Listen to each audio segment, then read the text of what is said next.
Hi అండి. Welcome back to real life stories. ఈ కథ నచ్చితే సబ్స్క్రైబ్ చేసుకోవచ్చు కదా! ఊహించని చర్యకి సీత భయంగా చెంపపై చెయ్యేసుకొని బిత్తర చూపు చూస్తుంది. రామ్ గారు ఒక్కసారిగా ఆమె గొంతు పట్టుకొని గోడకి లాక్ చేశాడు. రామ్ గారు ఇంకోసారి నా అమ్మ కోసం కానీ, నాన్న కోసం కానీ మాట్లాడావంటే నాలుక చీరేస్తాను.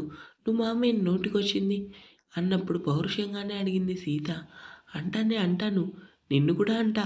ఏది మంచో చెడో కూడా తెలియని నిన్ను ఎన్నైనా అంటాను. అసలు నువ్వెవరు నన్ను అంటానికి? కట్టుకున్న మొగుడిని తెలీదా నిరూపించనా? ఏయ్! మాటలు జాగ్రత్తగా రాని. తిక్కలో ఉన్నప్పుడు నన్ను గెలికితే ఇలానే ఉంటుంది. ఇంకోసారి చనువు ఇచ్చాను కదా అని నెత్తినెక్కి డాన్స్ చేశావంటే చర్మం వదిలేస్తాను. నీ కంటికి కనీసం మనిషిగా కూడా కనిపించలేదా? ఎంతో బాధగా అడిగింది సీత. కనిపిస్తున్నావు. మనిషిగా కాదు అని బాధగా చూస్తున్న సీత చూపులు తట్టుకోలేక కోపంగా చూశాడు. ఆ క్షణం రామ్‌ని చూసిన సీత ఎందుకో ఏడుస్తూ "నువ్వు ఎప్పుడూ ఇంతేనా? అందరి దగ్గర బానే ఉంటావు కదా! నా దగ్గర ఎందుకిలా ఉంటావు? ఉంటాను. నీ దగ్గర కాకపోతే ఇంకెవరి దగ్గర ఉంటా? అయినా ఎందుకే ఏడుస్తావు? నా దగ్గరగా ఎదురుగా ఏడ్చావంటే చంపేస్తాను. అవునా? అయితే చంపేయ్" అంటూ కోపంగా రామ్ జుట్టు పట్టుకుంది. "ఏయ్! విసిగించకు. అసలు నేను ఏం పాపం చేశానని నన్ను ఇలా టార్చర్ చేస్తున్నావు? నిన్ను అసలు అంటూ కోపంగా రామ్‌ని ఇష్టం వచ్చినట్టు కొట్టడం మొదలుపెట్టింది కానీ, ఆమె మనసులో ఎక్కడలేని భయం కానీ, అంతలోనే ఆశ్చర్యం. అప్పటికే రామ్ ముఖంలో కన్నింగ్ నవ్వు. ఎందుకు నవ్వుతున్నావు? ఎందుకంటే చెప్పను. రేయ్! రేగి అన్నావంటే పగులుద్ది అంట సీత మెడ దగ్గర చేయి వేసి, ఈ రామ్ ఏం చేసినా ఒక అర్థం ఉంటుంది వెయిట్ అండ్ సీ. అంటే ఏం చేయబోతున్నావు? నువ్వడిగితే నేనెందుకు చెప్తానే? తింగరదానా అంటూ కావాలనే సీత పెదవుల్ని తన పెదవులతో టచ్ చేశాడు. ఏయ్ వదులు. ఏం చేస్తున్నావు? బావుంటుంది కదే! కోపరేట్ చెయ్యి. ఏయ్! ఒక్కసారిగా సీతని బాగా అతుక్కుపోయి ఏంటే? ఏ కిస్ చేయడం అంటే కూడా నేర్పలేదా నీ ప్రియమైన బావ? మత్తుగా ఒక రకంగా అడిగిన రామ్ మాటలకి సీత కంటతడితో చూసింది. ఏంటే ఆ చావు ఏడుపు? నేనెలా కనపడుతున్నా నీ కంటికి? అందంగా కత్తిలా కనపడుతున్నావు. ఇంతేనా నువ్వు ఇలానే ఉంటావా? చెప్పాను కదా! నీ దగ్గర నాలానే ఉంటా. ఉన్న మాటే కదా అన్నాను. ఎందుకంత కోపం? చూడు నీకు చాలా సార్లు చెప్పా. ఇప్పుడు చెప్తున్నా. నేను అందరిలాంటి దాన్ని కాదు. మా బావని ఎప్పుడు ముట్టుకోనివ్వలేదు. ఏంటే నా చెవిలో మందార పూలు ఏమైనా ఉన్నాయా? రేయ్! కట్టుకున్న మొగుడిని కూడా చూడను. సీత ఇక నిజం చెప్తున్నా. నేను మా బావ అంత క్లోజ్‌గా ఎప్పుడు మూవ్ అవ్వలేదు. నాకలాంటి ఇష్టం కూడా లేదు. అర్థమైందా? ఇల్లంతా దద్దరిల్లేలా అరిచింది సీత. ఆమె కోపాన్ని చూసిన రామ్ చిన్నగా నవ్వుతూ నిజంగానే వాడు నిన్ను ముట్టుకోలేదా? నిన్ను కత్తించుకొని నరికేయాలన్నంత కోపంగా ఉంది. నీ ఫేస్‌కి అంత సీన్ లేదు కానీ ఒకటి చెప్పనా? ఏడుస్తూ చూసింది. ఆమెను మాటలు రావటం లేదు. రామ్ ప్రతి మాట సీత మనసుని బాధపెడుతుంది అనటం కంటే కాల్చేస్తుందనే చెప్పాలి. నా మాటలకి నీకు కోపమొస్తుందని తెలుసు. కానీ నిజంగా నువ్వు నా బంగారానివే అంటూ ఆమె కింద పెదవిని పట్టుకొని బైట్ చేసి చూడు నువ్వెప్పుడు నా సొంతం. నీ విషయంలో నేనెప్పుడూ దౌర్జన్యంగానే ఉంటా. అర్థమైందా? మా బావ చూస్తున్నాడు అని ముద్దు పెట్టుకున్నావు. అయినా సరే నిన్ను ఎదిరించలేక మౌనంగా ఉండిపోయా. కానీ ఇప్పుడు నువ్వు కావాలనే నన్ను బాధపెడుతున్నావు. ఒక్కటి గుర్తుపెట్టుకో ఈ సీత ఎప్పుడు నీ సొంతం కాదు అని ఏడుస్తూ రామ్‌ని వెనక్కి నెట్టి కోపంగా తన రూమ్‌కెళ్ళింది. వెళ్తున్న సీతని బాధగా చూస్తూ ఉండిపోయాడు. పిచ్చిదానా! నీకెవరు ఎలాంటి వాళ్ళో తెలిస్తే నిజం చెప్పినా నమ్మవు. ఏం చేయను? నీ ముందు నా తలపొగరు తగ్గించుకోలేను.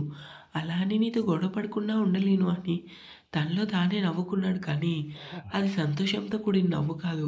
ఇక్కడ రూమ్‌కొచ్చిన సీత బెడ్ మీద కూర్చొని వెక్కి వెక్కి ఏడ్చింది. ఏంటి? నా బ్రతికెందుకు? వీడేం చేసినా నేను అడ్డు చెప్పలేకపోతున్నా. నిజంగానే వీడికి లొంగిపోతున్నానా? లేదు లేదు. నా మనసులో నా భావం తప్ప ఇంకెవ్వరిని రానివ్వను అని రామ్ తన పెదవిని బైట్ చేయడం గుర్తు చేసుకొని కోపంగా చేతిని గోడకేసి కొట్టుకుంది. చేతికున్న గాజు ముక్కలు పగిలి గుచ్చుకునేసరికి రక్తం కారుతూనే ఏడుస్తూ గోడకి జారపడింది. గొడవంతా తలుచుకున్న సీత ఒక్కసారిగా తలని విదిలించుకొని ఆలోచిస్తూ ఆ రోజు వాడు రూమ్‌కొచ్చాడు. నా చేతికి రక్తం కారితే తానే కట్టు కట్టాడు. ఇద్దరికీ మళ్ళీ గొడవైంది. అప్పుడు వాడు నాకేదో చూసిచ్చాడు. ఆ తర్వాత ఏం జరిగింది? నైతంతా వాడు నాతో ఉన్నాడు కానీ గుర్తు రావటం లేదు. ఎందుకు అంటూ సీత అరుస్తూ, ఏడుస్తూ అక్కడనే కూర్చుంది. సీతతో గొడవపడి ఇంటికొచ్చిన రామ్ పెద్ద పెద్ద అడుగులతో తన రూమ్‌కొచ్చాడు. వీడేంటి పిలుస్తున్నా పలకకుండా అలా వెళ్ళిపోయాడు? అన్నయ్య కోసం తెలిసిందే కదమ్మా!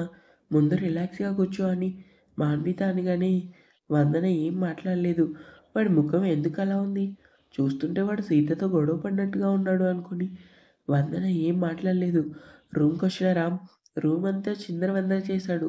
సీత అడిగిన మాటలు తలుచుకొని ఆ రోజు సీతతో తను ఎలా ఒక్కటి అయ్యాడో ఒక్కొక్కటిగా గుర్తు చేసుకున్నాడు కానీ రామ్ కళ్ళలో తడి ఎంతకీ ఆగడం లేదు. చేతికి గాజులు గుచ్చుకోవటంతో ఏడుస్తూ కారుతున్న రక్తాన్ని పట్టించుకోకుండా రామ్ మాటలు చేష్టలు తలుచుకొని తన చేతిని మరింతగా గాయపరుచుకుంది సీతతో. గొడవపడి పర్సనల్ రూమ్‌కొచ్చిన రామ్ పరశురామ్‌తో జరిగిన గొడవ తలుచుకొని చేతిలో ఉన్న వైన్ గ్లాస్ వైపు చూశాడు. ఒక్క గ్లాస్‌తో మొదలైన రామ్ తాగుడు బాటిల్ మొత్తం ఖాళీ అయ్యే వరకు నిద్రపోలేదు. మరో బాటిల్ తీసుకొని ఖాళీ చేసి మత్తుగా బయటికి వచ్చాడు. సీత సీత అని అరుపు ఎలా ఉందంటే నిజంగానే సీతకి భయమేసింది. సీత ఆకలేస్తుంది. కాస్త తిండి అయినా పెడతావా లేదా? చేతిలో ఉన్న వైన్ గ్లాస్ చూపిస్తూ అన్నాడు. సీత ఏం మాట్లాడలేదు. మౌనంగా తనలో తానే బాధపడింది. తన జీవితం మీద తనకే విరక్తి పుట్టింది. ఏ సీతాలు రామ్మ అంటూ బెడ్రూమ్‌కి వచ్చిన రామ్ సీతను చూసి షాక్ అయ్యాడు. చేతికి రక్తం కారుతున్న సీత అలా మౌనంగా ఉండేసరికి రామ్‌కి ఎక్కడలేని కోపమొచ్చింది. ఏయ్! ఏంటి చూస్తావు? కసురుతూ ఆమె దగ్గరకొచ్చాడు. నన్ను ముట్టుకోకు. ముట్టుకున్నావంటే నిన్ను నిజంగానే ముక్కలు ముక్కలుగా నరికేస్తా. రక్తం కారుతున్నా నీకు చీమ కొట్టినట్టు కూడా లేదా? లేదు. అస్సలు లేదు. ఎందుకు? నా చేతికి రక్తం కారితే నీకెందుకు? అసలు నేను చస్తే నీకెందుకు? నాకు కాకపోతే ఇంకెవరికే?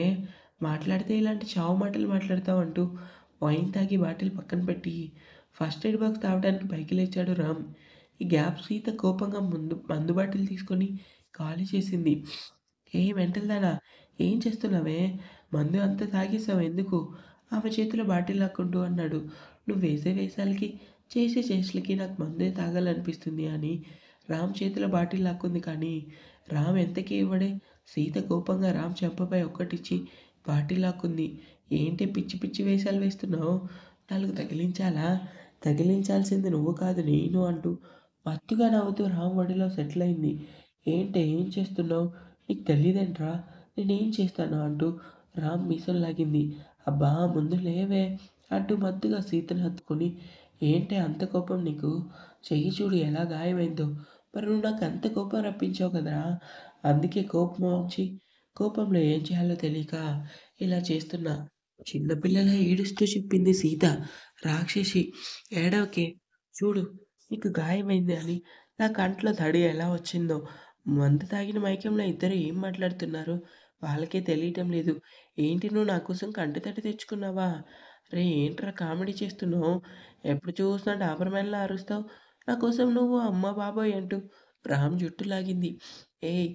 ఏదైనా టచ్ చెయ్యి కానీ నా హెయిర్ స్టైల్ మాత్రం టచ్ చెయ్యకే అంటూ మత్తుగా ఫస్ట్ ఎయిడ్ బాక్స్ ఓపెన్ చేసి ఆమె చేతికి ఉన్న బ్లడ్ క్లీన్ చేశాడు. ఎందుకు? ఎందుకంటావేంటి? నా స్టైల్‌కే చాలామంది ఫ్యాన్స్ ఉన్నారు తెలుసా? ఆమె చేతికి కట్టు కడుతూ అన్నాడు.